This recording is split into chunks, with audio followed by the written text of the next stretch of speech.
इसको दर्द सुनाए अपना, खुशियाँ किससे बांटे, आते जाते सबसे पूछे रास्ता तेरा ताके।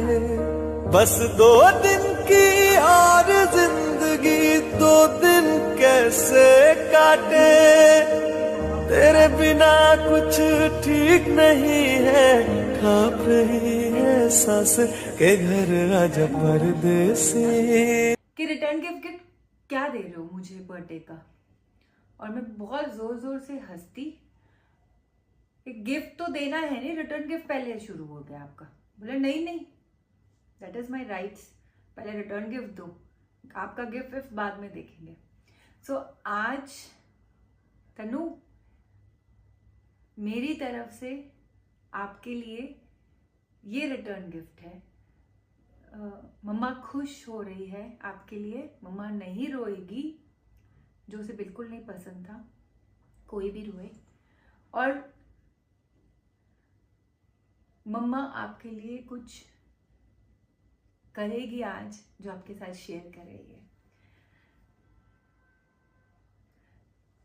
है। मैं कुछ स्पेशल,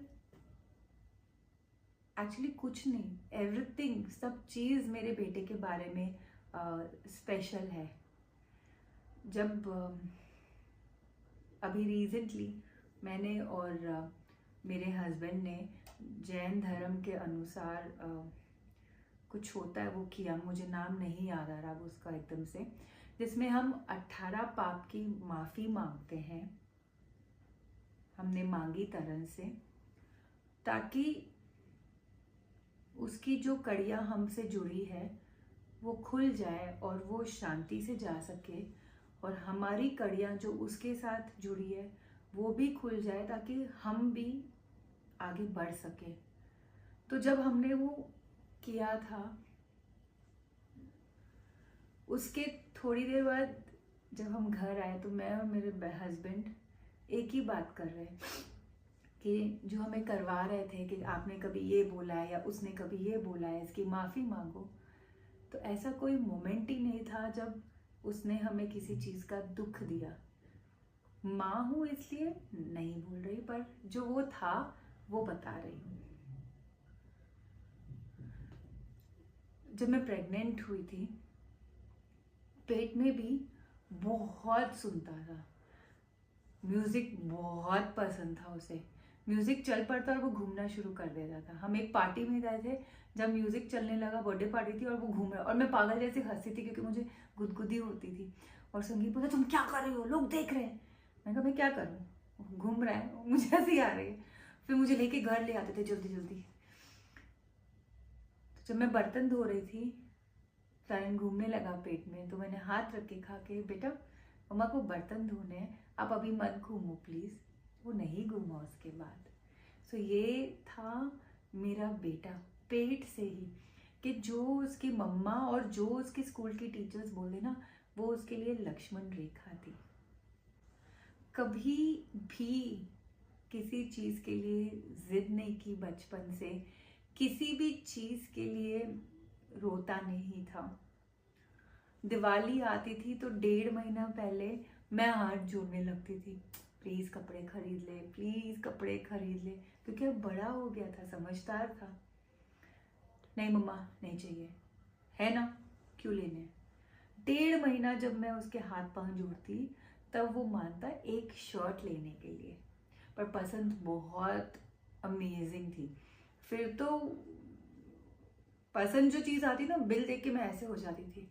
मैं बोलती थी तरन कुछ रहन दो ना, नहीं देखना, मैं तो मना ही करूँ। फिर मैं बोलती नहीं, वैसे वो कपड़े ही नहीं खरीदता, और जब खरीदता तो इतने बढ़िया खरीदता था, मैं कुछ नहीं बोलती थी। शूज़ का भी शौक था, घड़ियों का, ये उसकी फेवरेट घड़ी है। जैन साहब के आधी से ज़्यादा घड़ियाँ उसके ड्रॉर में चुरा के रखी हुई है। उसके फ्रेंड्स को पता था उसका पागलपन, उसके फ्रेंड्स ने बहुत सारी घड़ियाँ गिफ्ट की, कुछ उसने खरीदी मेरे धक्का देने पे। शूज़ का बहुत शौक था, जूते और घड़ी मैच करके पहनना। आधे से ज़्यादा कपड़े उस अलमारी में जो है वो जैन साहब के चुराए हुए हैं। हम दोनों वेट करते कि जैन साहब ऑफिस जाए, हम कपड़े चुरा ले और वो पहन ले। ऐसा था मेरा बेटा। कभी कोई चीज बोलते ये खरीदे, घर के लिए भी, अगर बड़ा स्पीकर क्यों चाहिए, छोटा है, चल रहा है, जरूरत नहीं है अभी। कहीं पे कभी पैसे की बात नहीं थी। शाम को जाता था खेलने के लिए, मम्मी फटाफट यूपीआई कर दो, मैंने क्यूआर कोड भेज दिया। अभी कुछ दिन पहले मैंने क्यूआर कोड खोल के पेमेंट करनी, तो मैसेज आया कितना करना है, 5 रुपये। रात को मैंने और जैन साहब ने बैठ के उसको बोला, तो शर्म नहीं आती, 5-5 रुपये हमसे यूपीआई करवाता है, पैसे लेके जाया कर साथ में, किस लिए बैठे हो आप लोग, हो ना, मैं क्यों लेके जाऊं पैसे। बॉलिंग का बहुत शौक था, और जब बॉलिंग जाता था ना दोस्तों के साथ, तो मुझे बोलता था 300 रुपये बॉलिंग के लिए चाहिए, 300 रुपये खाने के लिए चाहिए। कुछ लोग बोलेंगे माँ बिगाड़ती थी, पर उसकी मम्मी ऐसी ही थी, क्योंकि उसको पता था मेरा बेटा क्या है। मैंने 600 रुपये कभी नहीं दिए, मैंने हमेशा 1200 रुपये दिए, आने जाने के लिए, रिक्शा के लिए, पैदल मत आना धूप में उसके लिए, और थोड़े एक्स्ट्रा रख अपने लिए, क्योंकि मुझे पता था। और वो ऐसा ही था, वो जितना बोला है उतना ही खर्चा करता, कई बार उससे कम, और पैसे लाके यहाँ कबर्ड में जमा करता था, इकट्ठे करता था। दोस्त उसके बताते हैं कि हमारा तो बैंकर यही था और प्लानर भी यही था। कोई भी चीज़ ग्रुप की प्लानिंग करनी है, वही प्लान करता, वही डिसाइड करता, और सारे पैसे हम ले जाके देते, वही किसका कितना हिसाब करना है, कहाँ कितना खर्चना है, कहाँ कितना बचाना है, वो कैसे करता हमें नहीं पता। जो पैसे होते हम देते, फिर वो सारा करता। कुछ फ्रेंड्स ऐसे होते थे जिनके पास पैसे नहीं होते थे, फिर भी उसने कभी उनको पता नहीं चलने दिया दूसरों को, वो अपने पैसे डाला या किसी और के भी, हाँ ठीक है मैंने एडजस्ट कर लिया, हो जाता था काम। ऐसा था मेरा बेटा। ये उसके अवार्ड्स हैं, मेरे भी है एक तो इसमें, बट इससे ज़्यादा और है उसके पास, मेडल्स है, सर्टिफिकेट्स है, कुछ अवार्ड्स तो स्कूल में भी है। 10th का बच्चा जिसने अभी बोर्ड भी नहीं लिखा है, सिर्फ प्री बोर्ड लिखा है, आप सोचिए उसको जॉब मिल गई। ये था मेरा बेटा। जब उसका उठावना था तो मैंने बहुत प्राउडली कहा था कि आज जितने भी लोग खड़े हैं, किसी के पास ये प्राउड मोमेंट नहीं है, मैं लिख के दे सकती हूँ, जो हम दोनों माँ बाप के पास है, कि बोर्ड भी नहीं लिखा 10th का और उसके पास एक जॉब ऑफर थी। He was the world's best photographer. अभी ओ एग्जैजरेट कर दिया, बहुत अच्छा फोटोग्राफर था, और शायद वर्ल्ड का बेस्ट फोटोग्राफर बनना था। स्कूल का बैज है उसके पास, जो यहाँ लगाता था रोज एकदम तन के, गेमिंग डिपार्टमेंट हेड। और इस साल जब 12th में जाता तो फोटोग्राफी डिपार्टमेंट हेड, और शायद कल्चरल हेड भी बन जाता। उसका दोस्त लेबान बताता, आंटी मैं हंसता था उसके ऊपर, कि वो बोलता था बस मुझे अपने मम्मी पापा को खुश रखना है। यही सोचता था कि कैसे मैं अपनी मम्मा को खुश रखूं। मेरी मम्मा सुबह उठती है तब से मेरा नाम जपती है, सोती है तब तक जपती है, सिर्फ मेरी पसंद का ही खाना बनाती है किचन में। उसके फ्रेंड ने एक बार बोला कि तेरी मम्मा ब्लॉगर है, शेफ है, खाना बनाती है अच्छा, तो हंसते हुए बोला ज्यादा मस्का मत लगाना, तू समझी, मेरी मम्मा मेरी है।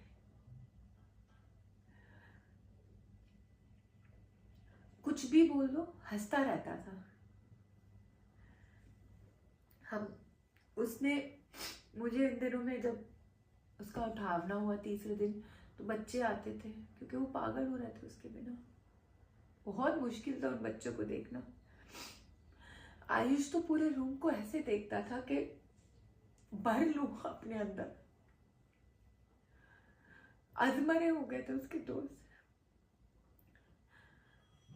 लेबान की बहन ने बताया, आंटी तरण भैया ने कहा था सबके एग्जाम हो जाएंगे ना, मेरे भी बोर्ड्स हो जाएंगे ना, फिर वो प्लान करेंगे बड़ी सी पार्टी और हम सब एंजॉय करेंगे।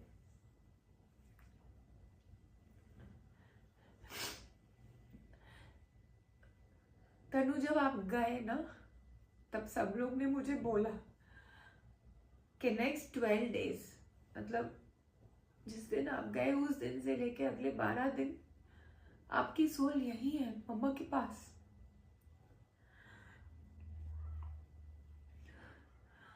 और मम्मा ने बहुत ट्राई किया कि वो सब चीज करे जो आपको पसंद हो, ताकि आप खुश होके जाओ, टेंशन फ्री होके जाओ। और उसने जो कहा था बड़ी सी पार्टी, तो मैंने अपने बेटे के लिए फेयरवेल रखी थी, फेयरवेल पार्टी रखी थी। 12 दिन के अंदर ही बच्चा था, उसके जो हवन पूजा शांति पाठ वो सब किया हमने, पर अंत में बच्चा था। पार्टी मेरे बेटे को बहुत पसंद थी। कैसी पार्टी? सब फ्रेंड्स इकट्ठे हो जाएं एक दूसरे के घर में, मस्ती करें, खाना खाए, उसके लिए यही था पार्टी का मतलब। बाहर जाके कोई पार्टी नहीं, सब फ्रेंड्स आपस में घर में मस्ती करें।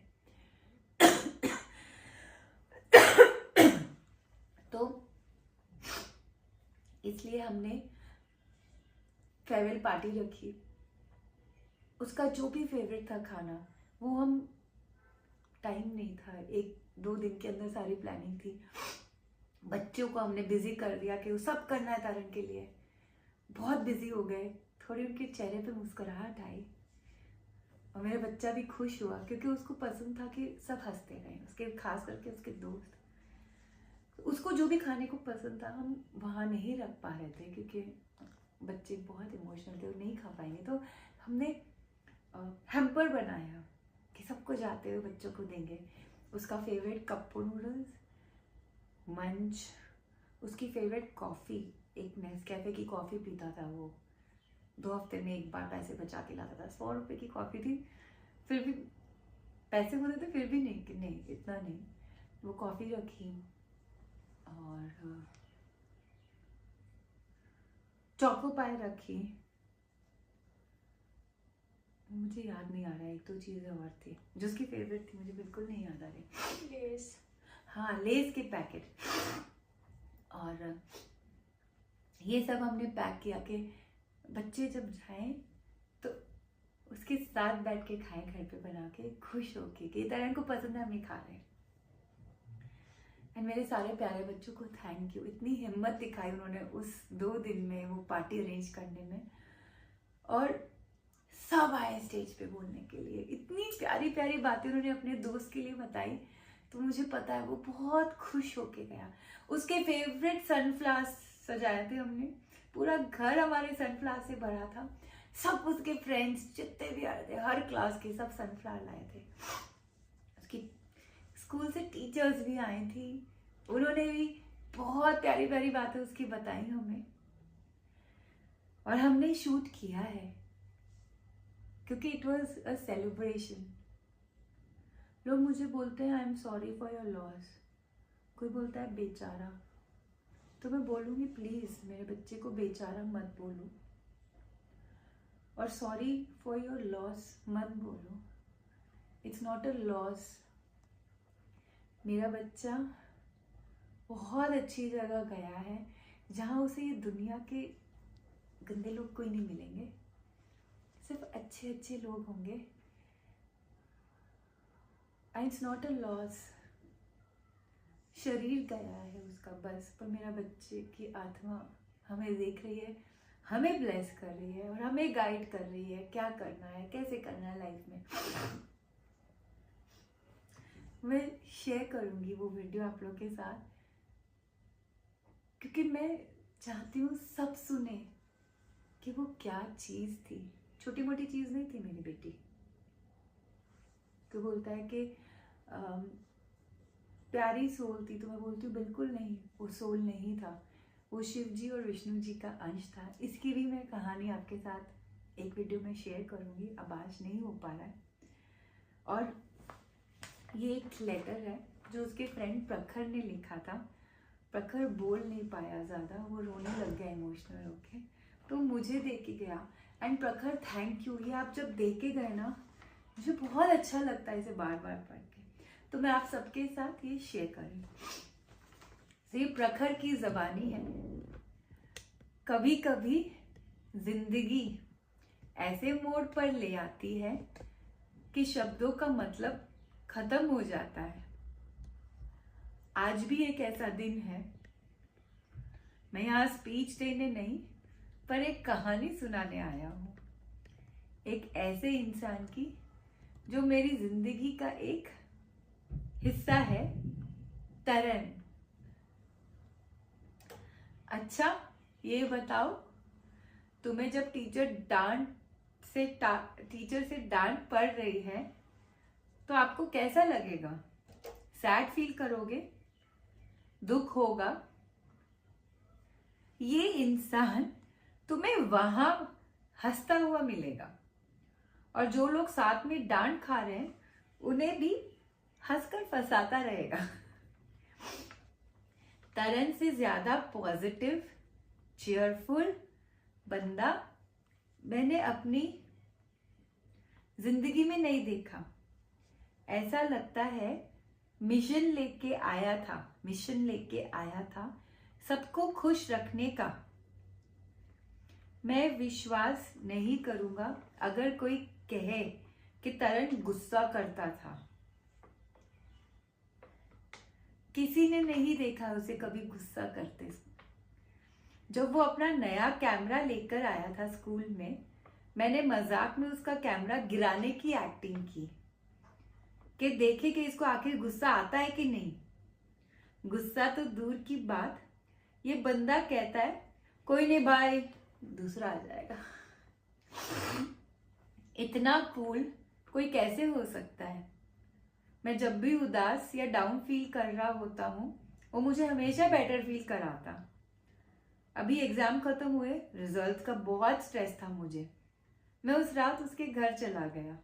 मैं, तरन और आंटी रात भर हमने बातें की, मस्ती की, बहुत अच्छा लगा। और उन सबसे ऊपर कि बाकी की पूरी रात जब हम दोनों साथ थे, हमने ढेर सारी मूवीज देखी। हर नाइट स्टे पे इतनी फालतू की रिकॉर्डिंग करते थे। कभी किसी दोस्त को प्रैंक करके परेशान करेंगे, या सुबह 4 बजे पॉपकॉर्न बनाएंगे। और फोटोग्राफी, कैमरा उसके हाथ में अलग ही जादू चला देता था। इतने इवेंट्स, इतने सारे MUN जीते हैं। सेंट मैरीज के आधे इवेंट्स इन भाई ने ही जीते हैं। उसका दोस्त बता रहा है, सुनो। आज ये सोचकर अजीब लगता है कि अब जब उदास होंगे तो कहाँ जाएंगे? कौन रात भर बैठकर मूवी देखने को बोलेगा? पर भाई एक बात पक्की है, तरन जैसे लोग कभी मरते नहीं हैं। वो हम सबके दिलों में जिंदा रहते हैं।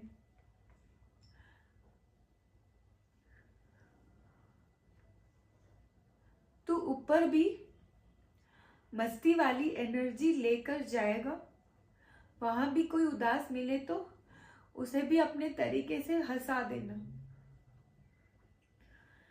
बहुत याद करेंगे तुझे, पर हमेशा हंसते हंसते, क्योंकि तू खुद भी यही चाहता था। लव यू तरन।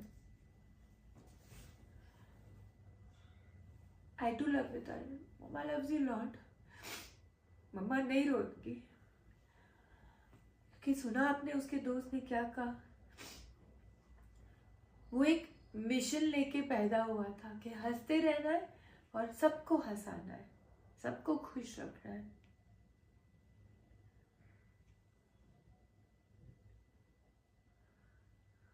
मुझे नहीं लगता मुझे इससे ज्यादा कुछ और बोलना चाहिए अब, क्योंकि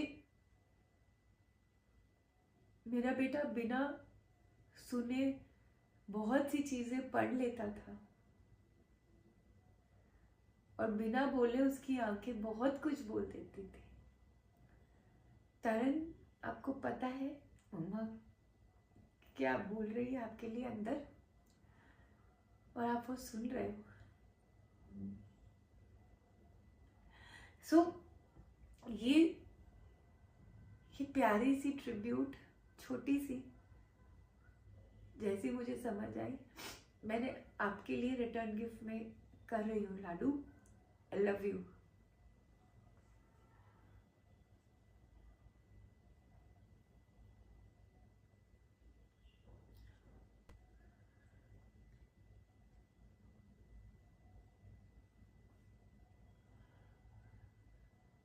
नहीं, हम दुखी नहीं है, बस मिस करते हैं उसे, तो रोना आता है।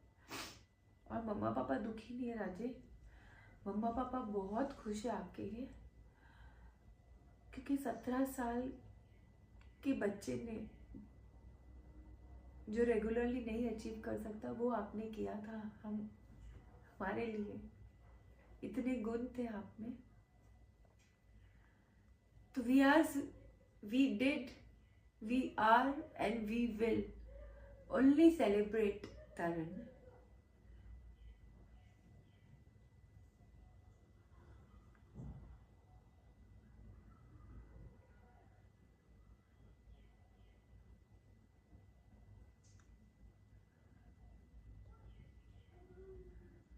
करोड़ों में एक होते हैं, वो था मेरा बेटा।